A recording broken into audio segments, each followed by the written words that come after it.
And welcome to episode 196 of Understanding Photography with Kim Ayres. Today we're going to be looking at the Portrait Challenge.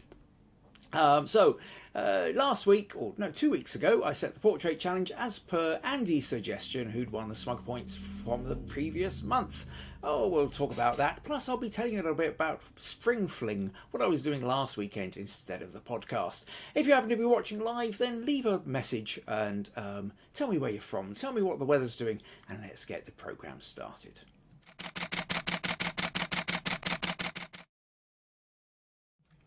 So yes, welcome. Today is the Portrait Photography Challenge. So in April, Andy won the most Smug Points for the month, accumulated the most, and so he got to set the challenge. So he decided he wanted to set a portrait challenge. So a couple of weeks ago, I talked a bit more in depth about portraits, how you can approach them, different ways of looking at them, some of the problems you might be up against, some of the ways to get round some of those problems you might be up against, and then set the challenge. And so we've had 12 people send in their images, so today we're going to look through them all. What I'm also going to do is talk to you a little bit about Spring Fling and tell you what's coming up this month. So stick around. If you happen to be watching the recorded version of this, then you can still kind of leave a comment down below. I just won't see it for a little while. I should see it eventually. I might be able to respond to it, but the live is always slightly better for that. However, if you do have any burning questions, then you can leave comments in the section below, even on the recorded versions, and YouTube should let me know it's there, and I may well be able to get back to you on that. Yeah, so I can see we've got people in already, so let's take a little look. Jack says, good morning from a sunny Wisconsin, USA. Andy says, greetings from a sunny Bishop Stortford. Viji says, good evening, friends, a balmy day in Chennai. April says, greetings from a warm, mostly cloudy day from Long Island, New York. It was in high 80s and sunny yesterday. Maggie says, hello from a rather cloudy Castle Douglas, although the sun kind of keeps peeking through a bit. Janet says hello from a drizzly Mississauga in Canada. Susan says hello everyone from an occasionally sunny and warm Kakubri. Robert Schaefer says good morning from a soggy Dallas. All right. Now April's chatting away to Viji.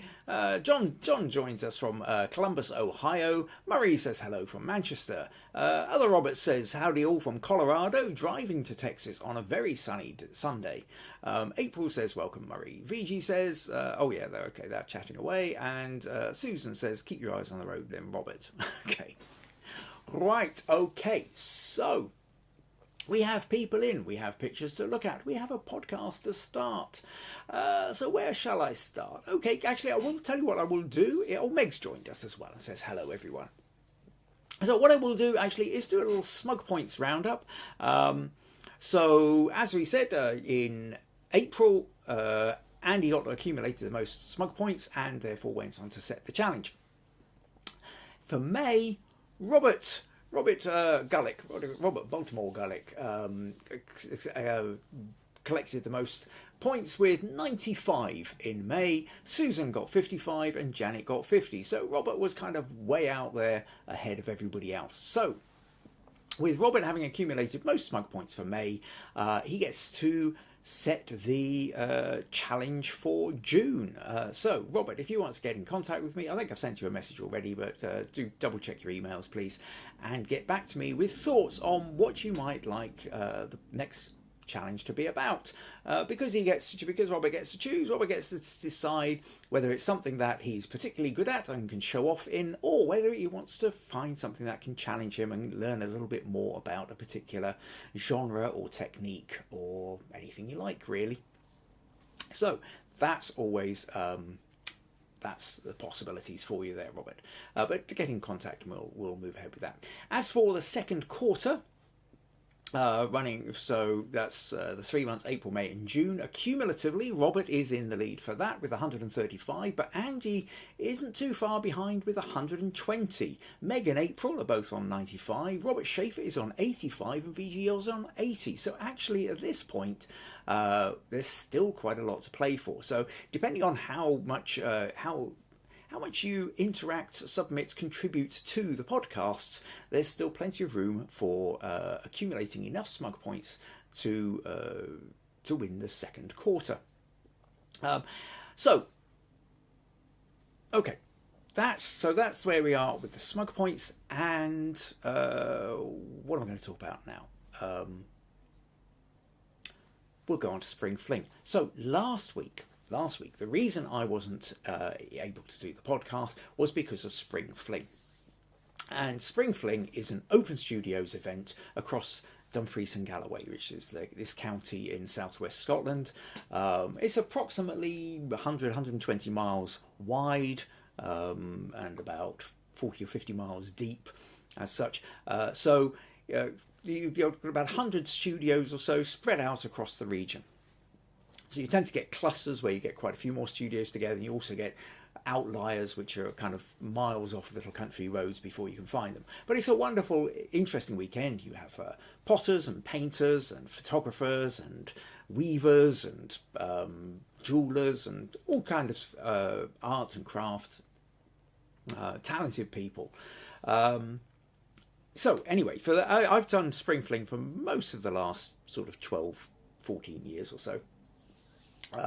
And this year I had a space to myself. The space that I was in, lent to us by friends Ken and Carolyn. It's a converted cow byre, I think. But basically, it's quite a large space, size of a small village hall, really. Plenty of space for me to spread out. The last couple of years, I've shared this space with Maggie. So my wife, Maggie, artist, she's had like one half of the space. I've had the other half. Maggie decided not to take part in Spring Fling this year, so it gave me a chance to spread out. So I kind of really filled the walls with Spring Fling stuff. And Susan here from Cuba came out to visit, and on the Monday, because it was Saturday, Sunday and Monday, on the Monday morning, brought a few fellow photographers along, and we had kind of had a bit of a session, really, sort of chatting about the photos on the walls, question and answer sessions, and it was quite a lot of fun, really enjoyable. So thank you very much for coming along with the other people there, Susan. I hope you found that useful and enjoyable.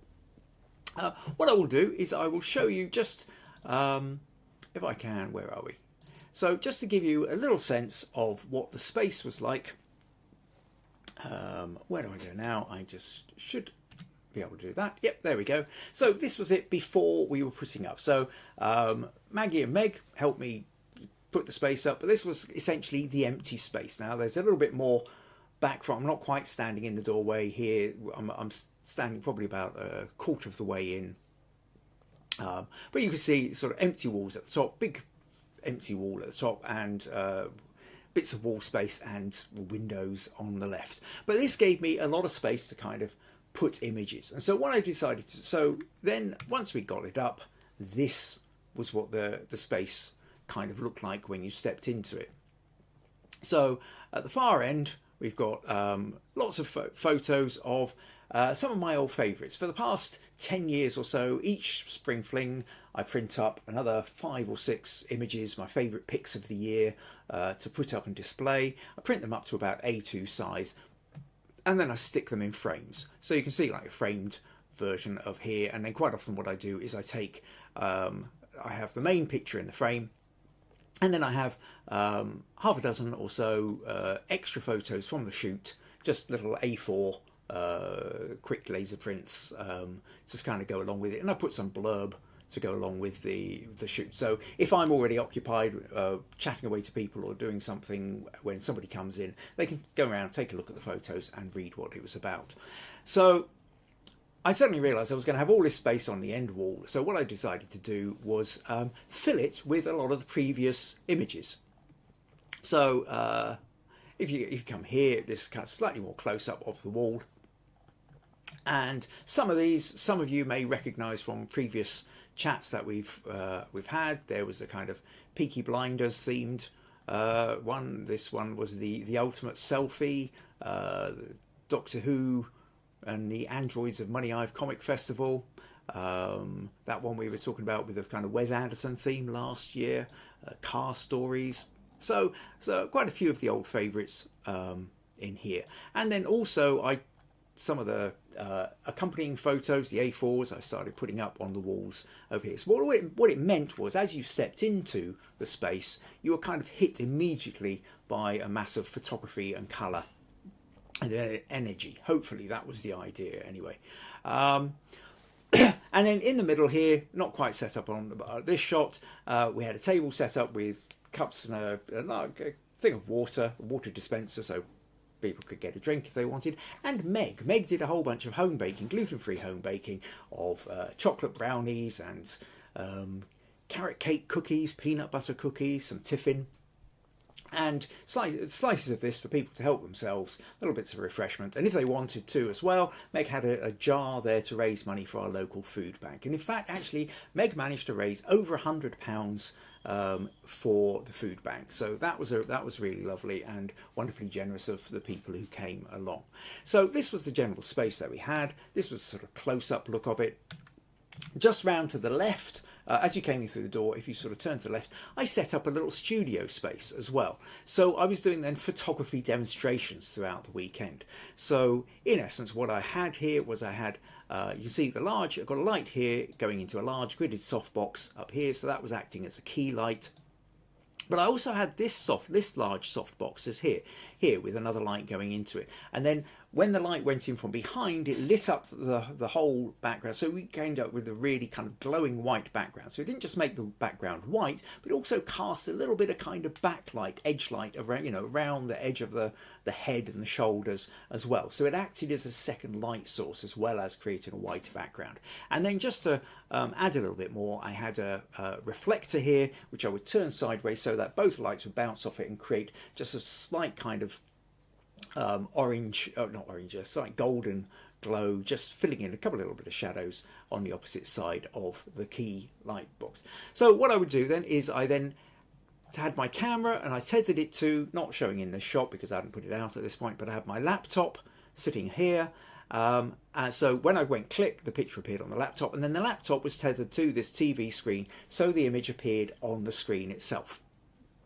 So this meant that I could place somebody on the chair, I could take a photo, and then the photo would instantly appear on the screen, so everybody standing around could see what I'd taken. And then what I was able to do was take a bunch of photos where I could have different light settings, have different ISO settings, and then show people kind of not just what you can do with the headshot in terms of lighting, but what I also did for quite a few of the things as well was I talked about making people sort of feel slightly more comfortable or relaxed in front of the camera. And one little trick that I used is in fact where you turn the chair backwards. If you've got a chair forwards, then people are sort of sitting there a bit like I'm sitting to you now, but when you've kind of got this big space and you've got a camera pointing towards you, you feel vulnerable. So quite often what you will do is you really just want to sort of sit there and cross your arms and cross your legs, but you're not supposed to do that, so you're kind of sitting a bit more open, but you feel a bit vulnerable. A quick little trick, if you're only doing headshots anyway, is to turn the chair around. Get somebody to sit astride the chair and allow them to have the back of the chair essentially in front of their chest. And then what that does is it creates this illusion of having a kind of a barrier in front of you, protecting your vital organs. And suddenly people relax a lot more. It's not necessarily a magic bullet, it doesn't solve all the problems, but it can have a significant shift. And so that was one of the things I was doing as well. So all that little sequence lasted about between 5 and 10 minutes, depending on how many tangents I went off or how many questions there were.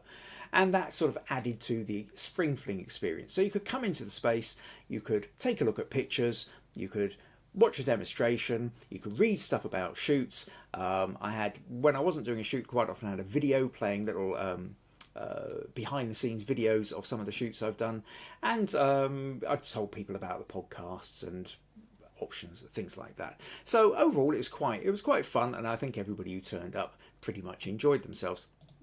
One of the problems I did have though, this wasn't when I was taking it down.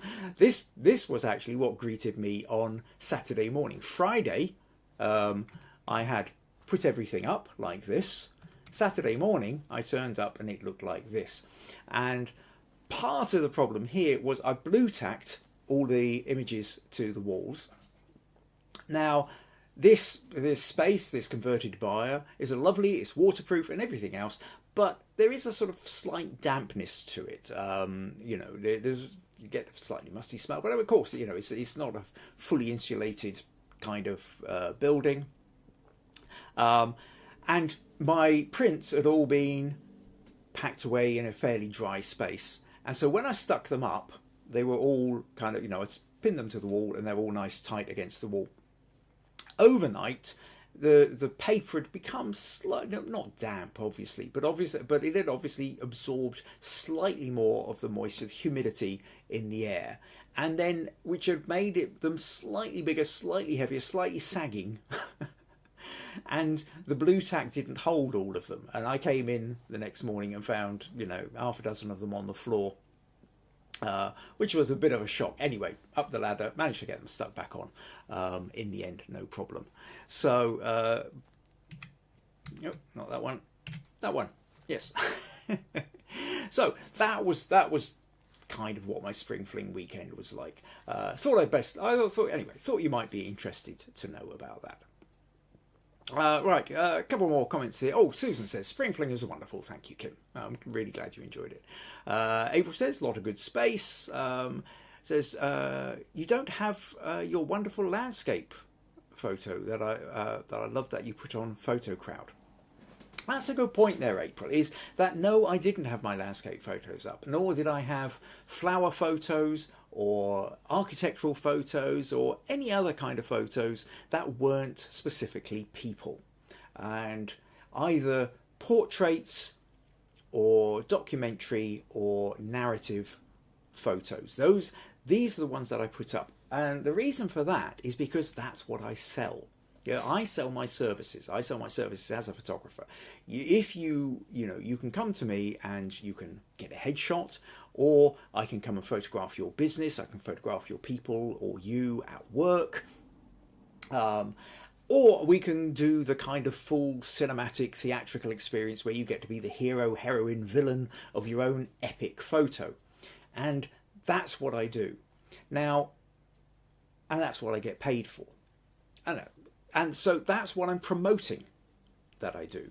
Now, if I start putting up other photos like landscapes or flowers or insects, macro, anything like that, then that kind of dilutes what it is I'm trying to promote. Now, all these other kind of photos I happily use in the podcast here, or I'll put into Photo Crowd or Guru Shots and anything like that. Because in these places, I'm not...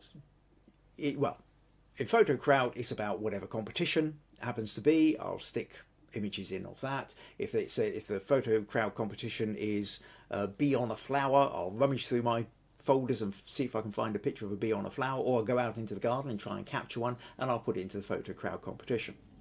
But I'm not going to try and sell that picture of the bee on the flower, because it's not what I do. What I'm known for is being the person who does portraits and who does the narrative, kind of more cinematic, theatrical style photography. There isn't anybody else in the region who does anything remotely like what I do at the level at which I do it.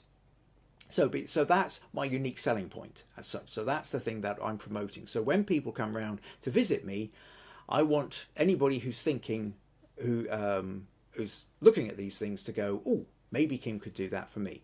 Whereas if they're looking at pictures of landscapes or anything else, then it's diluting what I'm trying to do, and it kind of takes their attention away from what I feel is my key thing. Besides, there are other photographers in the area. There's another landscape photographer a few miles along the road who does considerably better landscapes than I do. He is specifically a landscape photographer, and his landscapes will always be better than mine, and he sells those landscapes. He makes prints of these landscapes and he sells them, and that's his whole business model. My business model isn't that. So yeah, hope that makes sense, April. But it's a very good question. Where are we? Jack says, must be a great experience to have and to meet so many people. And yes, it is. It's one of those things that most of my time is spent. Well, I'm either photographing. I've got the client. I'm with the client and I'm doing that photo shoot, or I'm sitting at the computer editing the photos, or of course I do these podcasts and chat away to you wonderful, wonderful people. But I don't very often get to meet people who who aren't my clients, but still like my work. And Spring Fling is a wonderful people who, you know, who come out to see me have decided that they tend to be people who come across my work before, or have seen it in the brochure and are intrigued by it, and they come out. And I get a lot of really good feedback from a lot of people across the weekend, and it's a very enjoyable experience. Good for the ego. What else have we got? Susan says Meg's tiffin was amazing. And it was. April says that makes sense. Too bad you can't try and sell them separately in a storefront that caters to people who would enjoy that. You would be able to. There's selling prints is a whole different world and a whole different business model, really. And I've thought about it in the past, but ultimately decided that it wasn't the way I wanted to go. So anyway, that's Spring Fling. Hope you found that interesting. Just a quick little reminder here that if you find these podcasts useful, interesting, or entertaining, and you would like to support them, then buymeacoffee.com/Kim Ayres is one of the ways you can do it. So what we're going to do now then is move on to the challenge. So the portrait photography challenge. So as I said, it was Andy. So if you felt like, oh, I didn't want to do portraits, then Andy's the one to blame. Andy accumulated the most Smug Points for contributions to this podcast in April, and he decided to set a portrait challenge. And so what I'm going to do now is we've had a dozen people send in images, so we're going to go through those, and hopefully at the end of this, what's going to happen is you will be inspired to try other ideas. You can see how everybody else has approached the notion of portraiture. You'll see we've got quite a variety of approaches, different styles, and so hopefully this may give you some kind of inspiration to take forward yourself. So what I'm going to do then is I'm going to start with Sandra. Bright and colourful and bold, and puts a smile on your face, this. So Sandra says, I attach a candid street portrait taken at Pride 24 in Birmingham, which I think suited a cinematic crop. The challenges on the day were as follows: changing lighting conditions, so I needed to keep changing camera settings to avoid over or under exposure. The subjects are constantly moving, so you have very little time to compose your photo. You need to stick with a fixed focus point on the camera because of this as well. Subjects are waving flags, which can cover up people's faces. Sometimes people don't want to be photographed. Well, that's always a problem. And a surprising number of subjects had their eyes closed.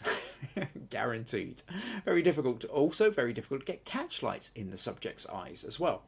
I think this was a really difficult challenge, as I don't know anyone who I could have got to model for me at such short notice. Also, I don't have any suitable lighting equipment for portraiture, so even if I had a model, I would be limited to using natural light only. Okay, so there's a lot in there, and I think I will address some of these for you, Sandra, because there's various different things that kind of come to mind.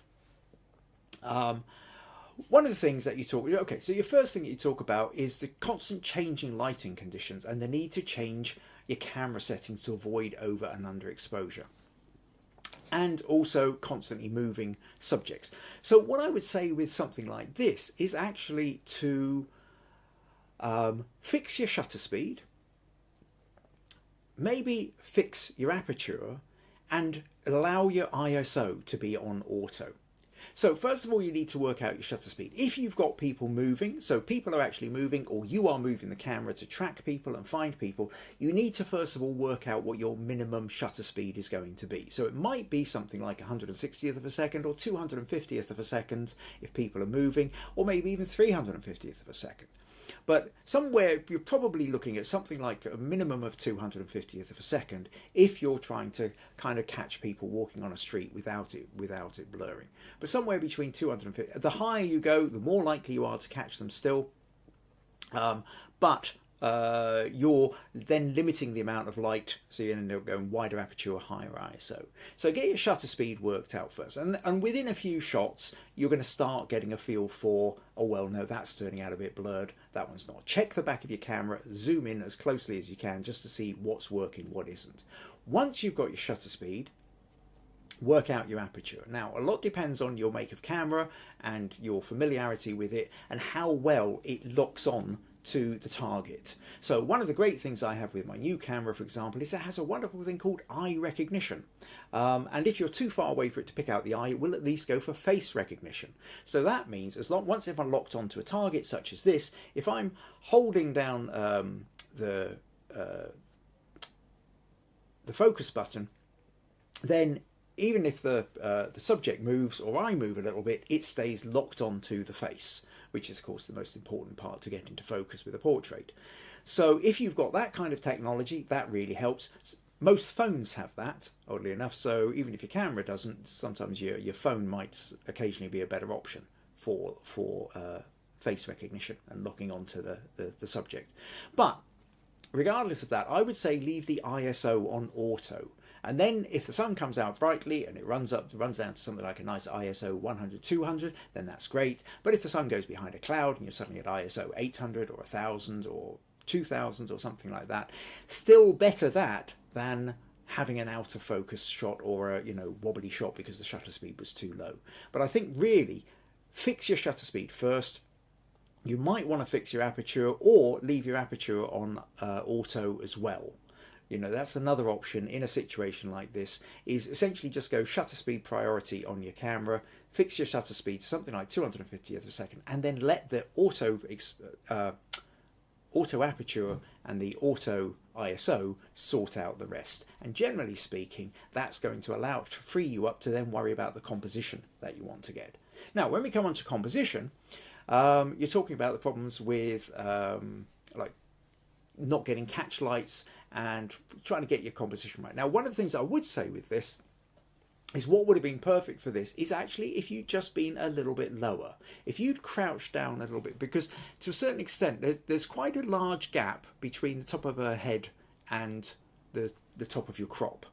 And I tend to feel this would have been better had she been, sort of her head had been more kind of where this guy with the funky glasses had been, but obviously if you'd done that, if you cropped to there, you'd miss out some of the people in the background as well. If you'd been slightly lower, you would have got more of the background in with that, I think. The other advantage about being slightly lower is if you're on an eye level with people, and especially if they've got their head tilted back, you're more likely to get the little catch. Now, you have got little catch lights in these eyes, but if you think about the fact that the eyes are reflecting bits of the sky or of the building, which is what's giving you the catch lights, then if you're lower down, you're more likely to get the reflections. If you're higher up, you're not likely to get the reflections, the catch lights in the eyes so much. So generally speaking, if you try and shoot at chest height, really, if you're photographing people, rather than necessarily head height or above head height. Certainly try and get slightly below head height when you're shooting people. I think if you've done something like that, that would have just kind of given you extra options.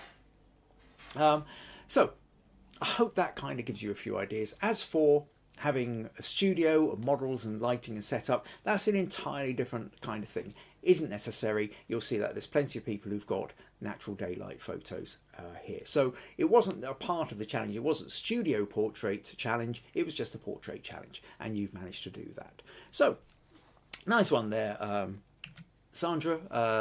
Lots of questions. Hopefully I've managed to answer a few of those for you.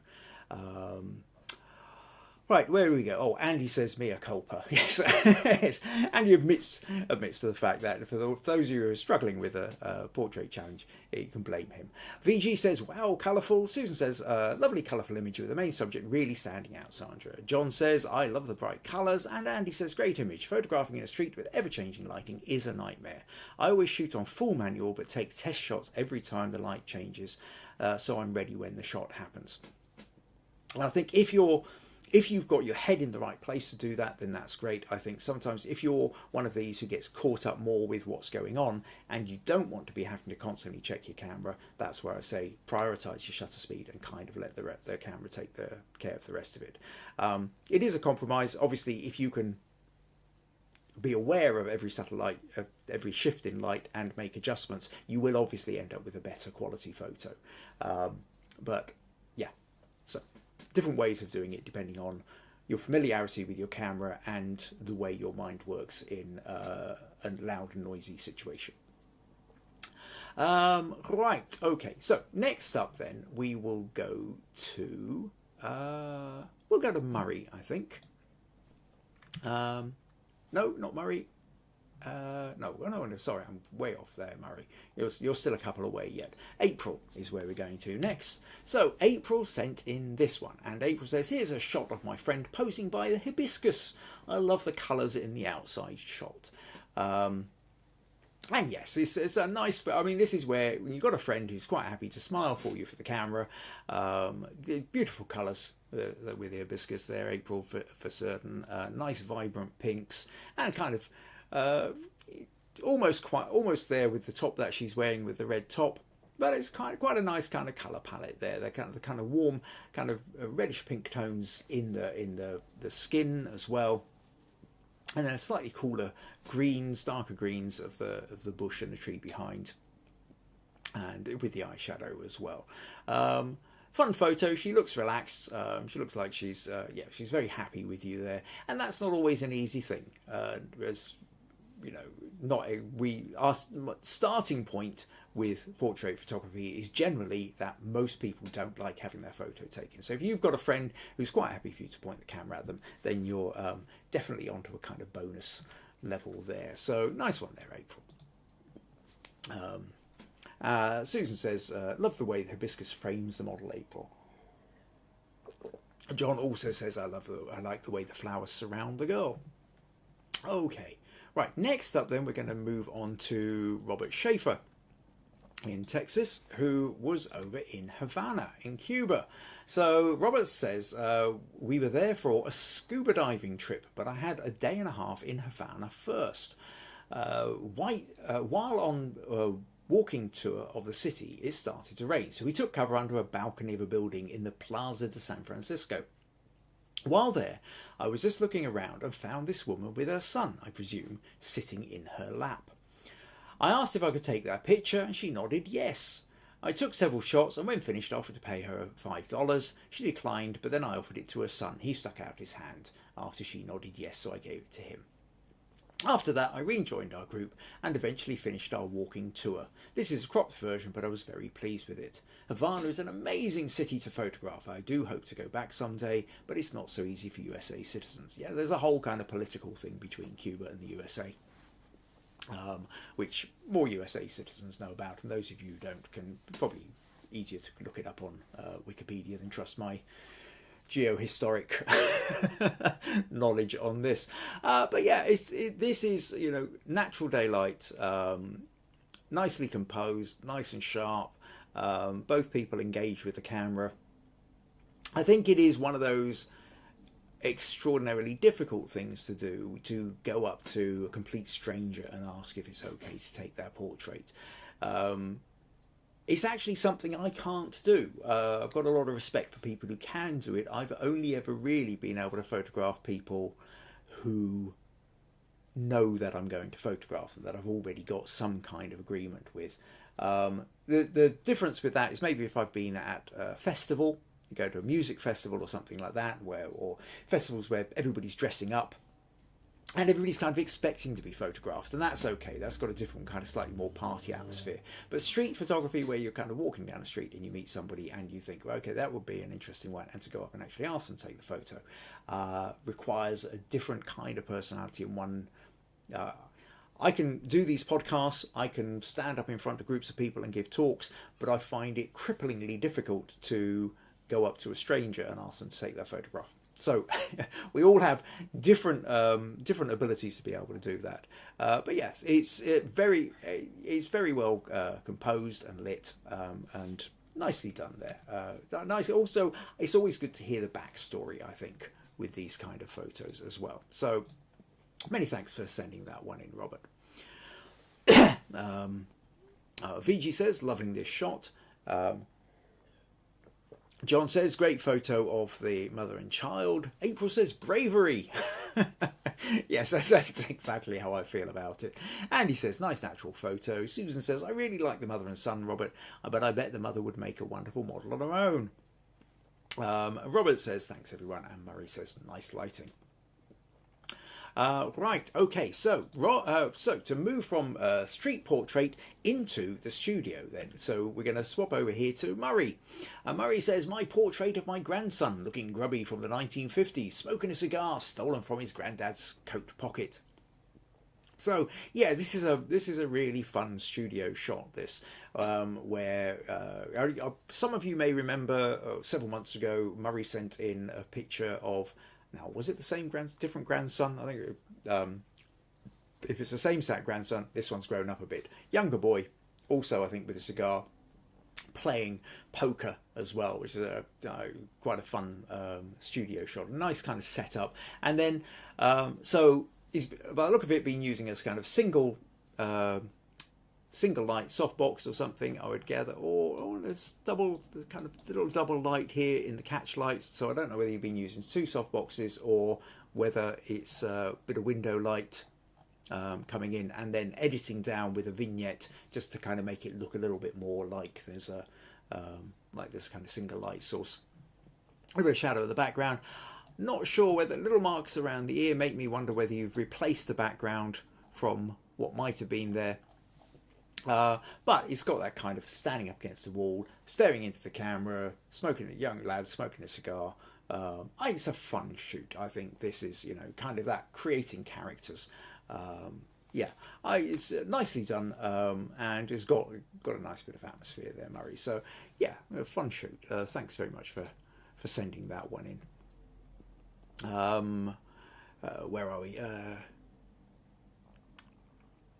Viji just making reference to Robert Schaefer's one, says a refreshing change when the smile has gone missing while posing. And that's true. There's different when you're doing a shot and you decide to get rid of the smile and just say kind of look straight into the camera, no smiles necessary. You end up with a very different kind of feel to a photo. Right. Oh, April says very good shot. Murray. Susan says, oh wow, Murray, fantastic image.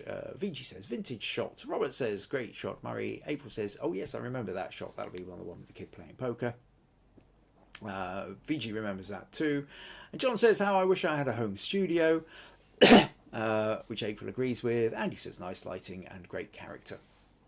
Well, home studios are, well, you don't necessarily have to have an entire studio. For something, if you're talking about enough to be able to photograph a single person with just a kind of head and shoulders or an upper body or a kind of 3/4 length, all you really need is a blank piece of wall about 1.5 meters wide, maybe if you can find a space of 2 meters, even better. But for some people it's a garage but remember, what happens half an inch outside the edge of the photo is completely irrelevant. Nobody knows. There's that old phrase in photography is 1% inspiration, 99% moving furniture. And never is that more so than with portrait photography. I've done so many shots where we are just squeezing into a particular space and then you have a little backdrop, sometimes a door. All you need is a door. I've done this before, and a piece of fleece or blanket or cloth which you throw over the door, you then hold in place by closing the door behind it and just jamming it in. And you've instantly got your studio. Now, depending on your lighting setup, whether you might, if you have an off-camera flash, which you can try out with that, or sometimes if the door's in, you can get the right place in the house, the door with the window light coming in from the side, roughly kind of 90 degrees or 45 degrees or something to the door, then you've got your setup. And then even if the light's not fully brilliant, because you've got somebody who's posing there, they're not moving very fast, you can go for a slower shutter speed, and a wider aperture, which allows you to compensate for the fact that maybe you're indoors operating on window light rather than being brightly outdoors. So when I started off doing photography headshots, that's pretty much what I did. It wasn't a door, but I used to shoot against, I had a window light from the side, I had a reflector on the other side, and I would have a cloth backdrop, and that was enough for me to be able to get. And then everything else is about direction. Everything else is about getting the person to look into the camera in the way you want to get them to look. So you don't necessarily need a lot of big expensive equipment and a great big studio kitted out in order to be able to do studio style photography. Right, okay. Where are we? Okay, so Murray says thank you. So next up then we'll go to Nadia. So Nadia took this one and said, I took my camera to my daughter's wedding a while back to take pictures of wedding guests, and this is one of my favourites. I like taking images of people when they are not aware of you doing it, as to me they are more relaxed and natural. They can be, yes. I mean, going back to this problem of most people don't feel comfortable having their photo taken, so the trick is then don't let them know they're having their photo taken and you get a more relaxed shot. And that's true, that can work. Quite often though, it doesn't always work because you can't get them into a position whereby actually if you want them to turn their head or shift their body or angle them into a slightly different place because the light is better over there, you can't do that if you're not actually interacting with them. So it tends to be more kind of you're hunting it down and it's hit or miss. And again, it kind of depends on your personality. For me, I like to be able to control the setup and the situation. So I want to be able to interact with the person. But it is a big thing that it's a difficult thing to get somebody to relax while looking straight into the lens. So sometimes just allowing them to look off into the middle distance, to look off to one side. They can know you're photographing them, but you can kind of get, if you're chatting away to them and you just allow them to look off to the side, and you can say, it's okay, look over there, and you start cracking your joke or talking to them about something that happened yesterday, or you get them to ponder something, then you can get that kind of nice kind of observational style photo. This one, Nadia did send me the colour and the black and white version as well, and I asked her, I said, well, which would you prefer? She decided to go for the black and white one, and I will say I think that was the better choice. It's kind of timeless, and you really do kind of get a sense of feel here of just sort of looking at a young woman kind of lost in her own little world for a few moments. And I like, the fact is we've got more space off to the left, so where the woman's gaze is taking us into this space over here, and so it's nicely composed. What's quite nice, she's sort of almost framed within a frame, where we've got the window frame framing her head. A lovely little touch. It could be accidental, you might have lined up or not, but there's a soft little kind of line in the background from the building coming down, which creates this lovely little leading line coming right down to the eyes here. Which just adds a nice little extra touch. If you remove that, the photo still works, but that adds that little diagonal coming down as a kind of leading line towards the eyes. I think it just elevates it a little bit more. So nicely done photo there, Nadia. Thank you very much for sending that one in.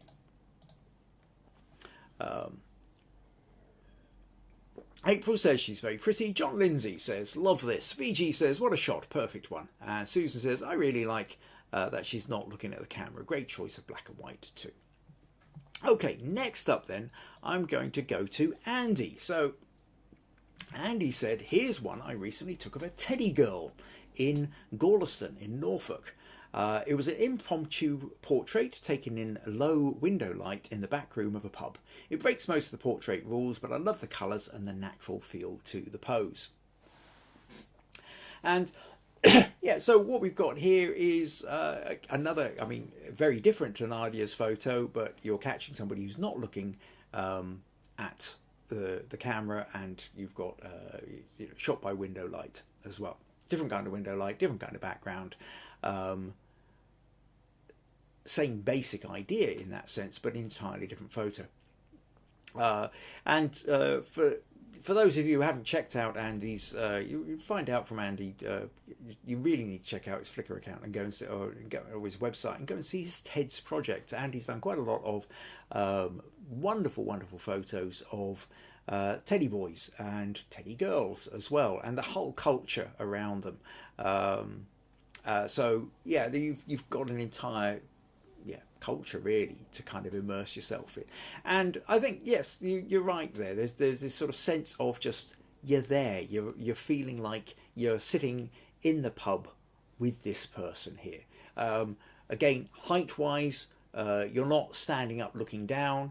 You're shooting from a level, or even maybe fractionally below. Looks like your camera might actually be more of a kind of neck level, so I don't know whether you're holding the camera slightly below you when you're taking the photo, which is always a possibility if you're trying to take a photo without being too intrusive. I mean, there is a whole trick of I mean, in some of the old cameras where you actually looked in through the top allowed you to hold them slightly lower down, but also these days a lot of cameras have a flip screen. And actually one of the little tricks you can do if you're trying to be less intrusive when you're taking photos is if you take the screen from the back and you pull it up. Do I have my camera handy? No, I don't, but you know what I mean anyway. You pull it up, then you can actually hold the camera slightly lower and glance down, and because you're looking at the screen here rather than holding the camera up to your face, people don't think that you're actually focusing on them, so they tend to relax, and you can tend to be much more observational. You can be taking a look at the screen and clicking away, getting much more kind of candid shots as well. So that's another little trick you can do. I wonder if you were doing something similar with this, Andy, given the kind of height ratio of the camera. But yeah, a very kind of a shot that you feel here you are in among. And one part of what I love about the your TED photos is they are immersive. You feel like you're a part of the community in which you're taking the photos, rather than necessarily like an outsider parachuted in. So yeah, fun shot, that one. Thank you for sending that one in. So what? Susan says, what a great character, Andy. Love the side light. And John says, good character portrait. April says she matches the seat. Right, okay, so next on then we're going to go to Meg. So Meg wanted to take a photo. She was kind of limited in the number of people she could do portraits with. And then realised Meg was there helping me out at Spring Fling. So she decided to take this photo of me. So I'm actually I'm the portrait of this one. So Meg decided to get a backdrop of me against these photos. And took this photo with her phone. Unfortunately, the light was quite low, and Meg's phone isn't the most brilliant of quality, but for a social media post, it's quite fun. So, yeah, it's quite nice actually having a photo of me sort of with the pictures behind. So yeah, I was quite fun with that, Meg. So and then she's. We were talking about it a little bit yesterday, I think it was. So she's cropped it in a little bit more. I wanted to point out that notion of, do you remember when we were talking about filling the frame? She talked about a couple of months ago on this thing, because which is where you actually make sure that the crop here is cutting through the edges of photos, that you're not getting the white borders. And because it's cutting through to the edges, apart from the bottom bit, but the top and both sides here, you don't have any white borders on the edges or the top there. It really feels like then the pictures could extend out forever. And so it has much more that filling the frame feel to it. So nice one there, Meg. Thanks very much for doing that one. That was where I get to be in it too. April says nice shot. John says good shot, Meg. April says Andy says nice shot, Meg, and Susan says great image, Meg, very well done. Okay, next on I'm going to go to Viji. So Viji sent in this one and says, hi Kim, this is my submission for the portrait challenge. The young woman is my niece. I love the background, the layers of mountain. It looked and felt candid, and that expression was priceless. And this is a really, really beautiful portrait, I think. The background there with mountains, they're not dominant, but the soft kind of bluish hues to them. We know they're mountains. It gives us sort of this sense of really being out there in nature. The sunlight's obviously coming from behind, catching the edge of her hair, the shoulders. So we've got this backlight thing going on, but there's kind of warm yellowish hues, golden hues on the skin here. So I'm imagining that whether it's there could be a sandstone building, or even just the ground or whatever, it's just sort of, there's something here which is bouncing some light back. Certainly if you were to set up this, what you might use is a gold coloured reflector, much like I was showing you that I had in the photo demo setup that I did over Spring Fling, and then you would use, so it's an old trick basically to use the sun as a backlight and then use a reflector to bounce light back onto the subject so that the subject isn't actually lost in silhouette. So really nice colours, but also what's lovely here is she is so clearly relaxed with you. I'm guessing that you've probably been taking photos across the rest of the day of your time together, and by this time there's no barriers, there's no inhibitions. She's with her favourite auntie, and so we've got a beautiful relaxed photo of your niece here. Yeah, really nice one, that, Viji. Thank you for sending that one in. Where are we? Oh, yeah, Meg said thank you very much for the comments. Andy says, great portrait, Viji. John says, I really like the background. Nice shot, Viji. Murray also says, nice portrait. And Susan says, gorgeous, Viji. Love that soft background and the sharpness of your niece. Yeah, that nicely it is. It's a nice balance to be able to get kind of sharp. And then, yes, the beautiful softness of the mountains in the background. And the warm tones of the skin and the pink top that she's wearing, but the cool blues of the mountains in the background. Nice combination. Right, okay, next up then we're going to go to Janet. And Janet, a completely different kind of photo. Janet sent in this one. Says, here's my entry for which was shot for the portrait challenge. After my first couple of ideas were rained out. It's a whole story within that, I'm sure. It was a reenactment event called Canadian Wartime Homefront, depicting life during World War I and II. So yeah, that's another great place to go and get photos if you know there's reenactments going on. Again, it's when you've got people dressed up in costume, there's something going on. People are expecting to get their photos taken. Nobody tends to mind particularly. And in this case, you're not having to worry about eye contact or whatever, because they are going about their duty, doing their performance, walking along, and you're capturing the images as they go by. Nice sense of detailing in the clothing and the textures. I think the textures are really what strike me with this.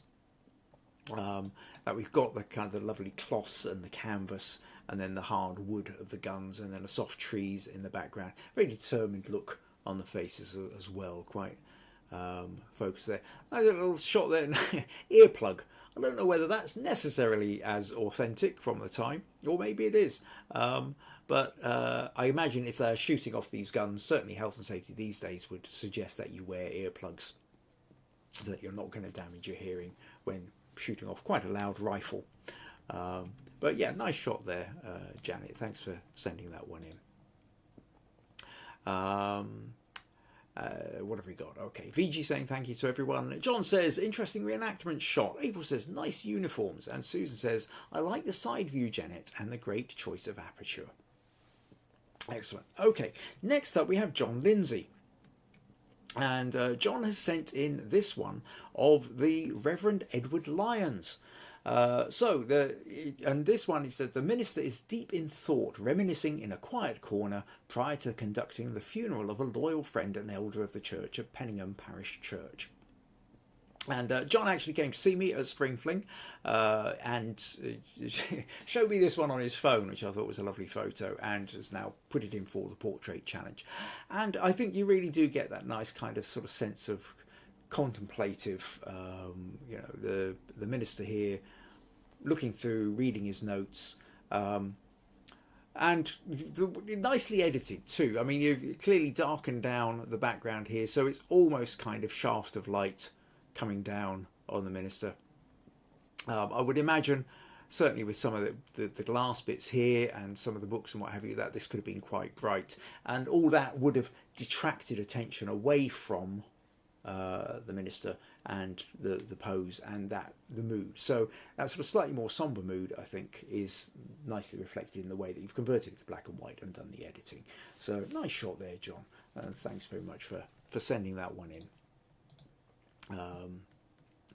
Viji says, oh, lovely.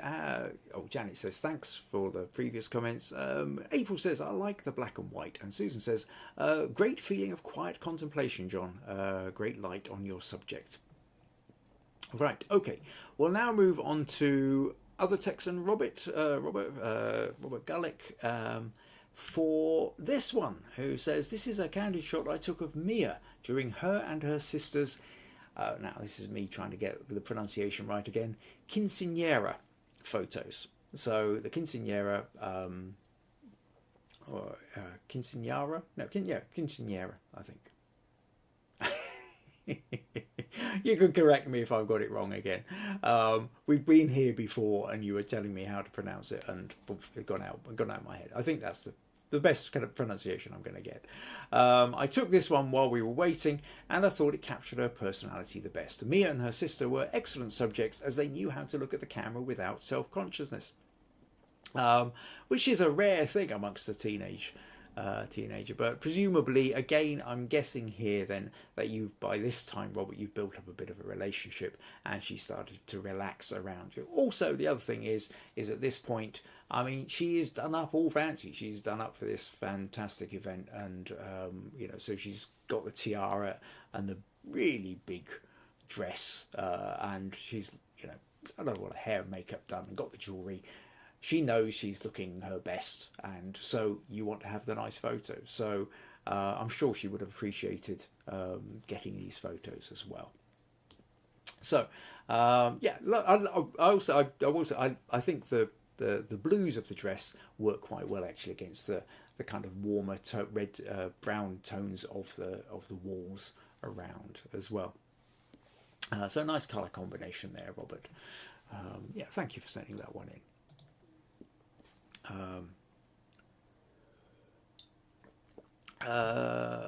Murray says nice clean edit. April says pretty blue dress. John's thanking the earlier comments as well. Meg says really beautiful photo. Right. Okay. We'll now move on to the final photo for today, and then I'll tell you all what's coming up in probably next week, and ideas of what might be coming up ahead as well. Susan also says, lovely image, Robert. I bet she loves it. And Viji says, pretty and the royal blue, her carriage, everything is elegant. Great shot.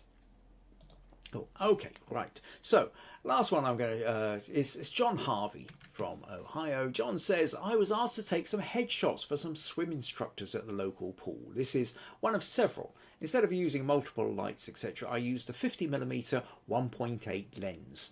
It was not a paid shoot. I was doing it as a favour. Did not do much editing. Critique is always welcome. Now, basically, yes, fun shoot. And I think the 1.8 for anybody who's got a DSLR, the 50mm prime 1.8 is actually one of the cheapest lenses you can actually get for a camera. If you're certainly with Nikon and Canon. Not sure about the other makes, whether they do an equivalent. But I still will use that for portrait shots. It's a brilliant, brilliant little lens. Tends to be really good because you really can go to the 1.8 aperture. You can get some nice bokeh. Lets in plenty of light.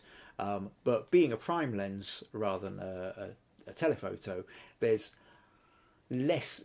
Essentially, it's one lens. There's less place for the light to go wrong. So you tend to get the quality tends. If you get the focus right, the quality tends to be so sharp and gives you a lot of flexibility. This fun shot, warm, smiley, bright. Again, you managed to get her engaged, looking straight into the camera. Light reflecting around. It looks like it's probably the majority of the light is coming from underneath. In this case, I'm imagining it looks like quite a bright background, so sunlight probably reflecting off the ground. Echo or reflecting off something. Echo, there's here, looks like you've got a strong catch light in the lower left corner of the eye, so there's some kind of light bouncing up here. But yeah, fun, energetic shot, looking engaged. And yes, put a smile on your face. So nice one there, John. So what we can see then from all these is a real sense of diversity of approaches to portrait photography. We've had the studio shots, we've had the randomly caught out on the street, we've had the approach people on the street, we've had events where people have kind of gone past and you kind of taking shots of people who don't know you're taking shots of them, taking shots of people who do know you're taking shots of them, colour versions, very colourful versions, colour combination versions, black and white versions.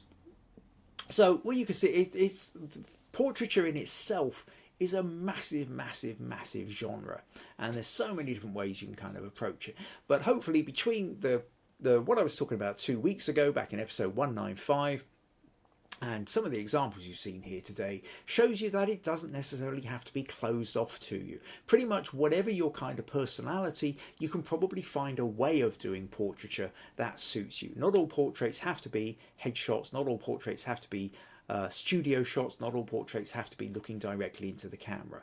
The ultimate idea of a portrait is that it's telling you something about the person that you're looking at. And again, it doesn't have to be a full life history. It can just be a momentary mood, feeling, thought, observation, or something about their expression, the clothes they're wearing. You're communicating something.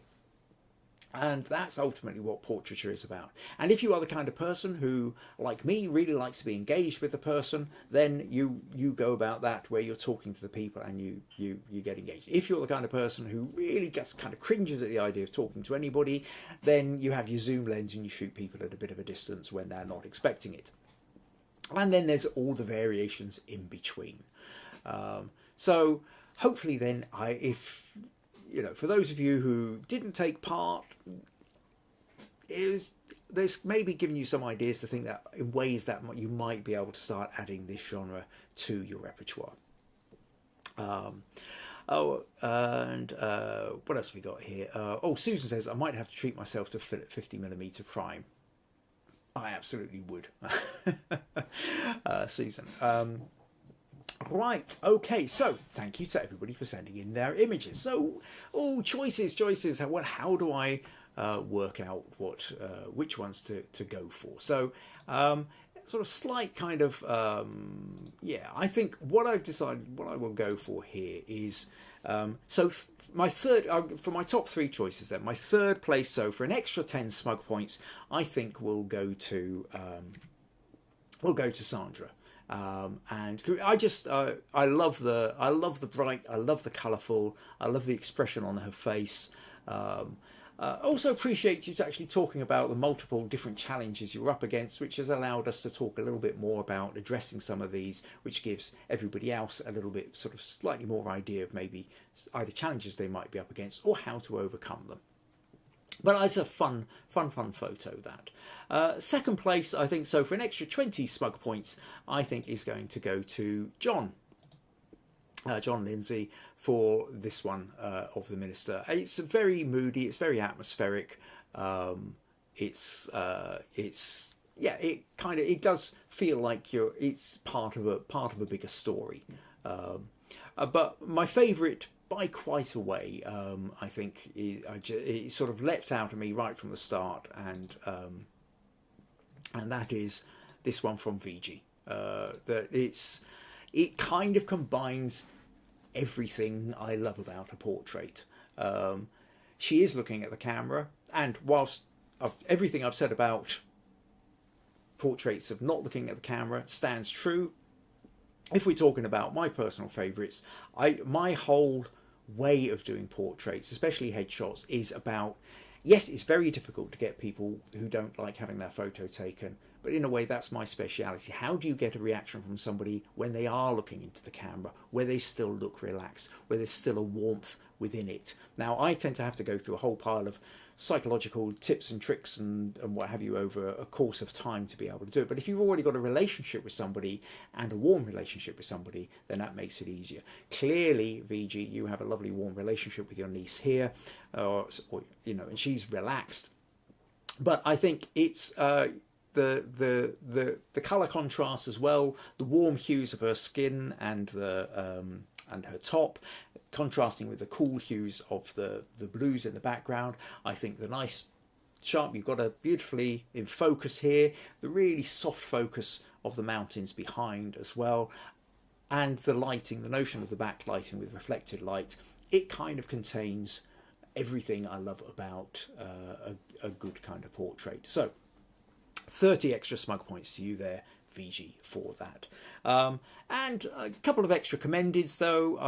I think Murry, with his grandson as the kind of tear away with the smoking is the cigar. I think Robert Schaefer's one of the mother and son in Cuba, and Andy's shot of the teddy girl in the pub are all well worth being commended as well. So extra 5 smug points to each of you for that as well. So there we go. I hope you found that a fun and interesting experience. So a few people saying congratulations to Viji.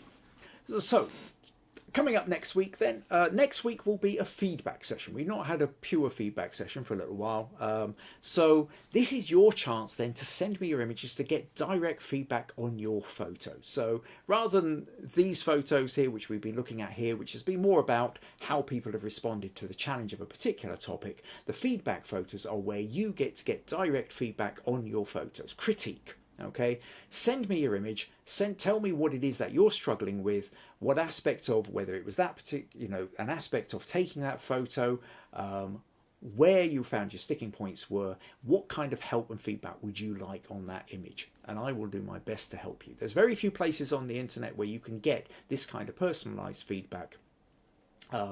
And there's plenty of people out there where you can go and pay to get professional feedback, but it's not very often you get the chance to get professional feedback from a professional photographer on your image. So this is your opportunity to do it. Plus smug points to be gathered as well. Smug points are created by the amount you interact and enhance these podcasts. So you get 25 smug points if you send in an image that I decide to use to give critique on, so that will get added to your leaderboard for that. So next week I will have space for probably around about up to 4, possibly 5, depending on the number that I sent in.